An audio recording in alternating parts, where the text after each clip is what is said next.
ماجد الكدواني قال لعمرو اديب ان بسبب فيلم معين هو عمله وشخصيه عملها دخل في حاله من حالات الانجر، وكأن الشخصيه لبسته واضطر انه يلجأ للعلاج النفسي لفتره. وراحت اصاله قالت نفس الكلام ده، قالت انا ما بتفرج على حاجه بتأثر فيا جامد فجأة بلاقي نفسي دخلت في المود ده لاكتر من يوم. هل ده ممكن يحصل؟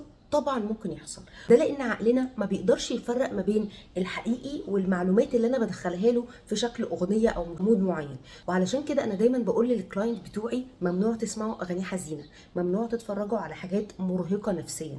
ليه؟ لان حتى لو انا في مود معقول وبدات اسمع اغاني حزينه، اللي بيحصل ان دي مجموعه من الكلمات الحزينه والمؤثره جدا اللي قاعده بتتردد على دماغي، فدماغي بتتخيل ان احنا فعلا الافكار دي في دماغنا، وبناء على الافكار دي بيبدا يتولد المشاعر والتصرفات، ان انا بقى اكتئب واقعد في البيت او ابقى غيبان او ابقى عايزه ايزوليت.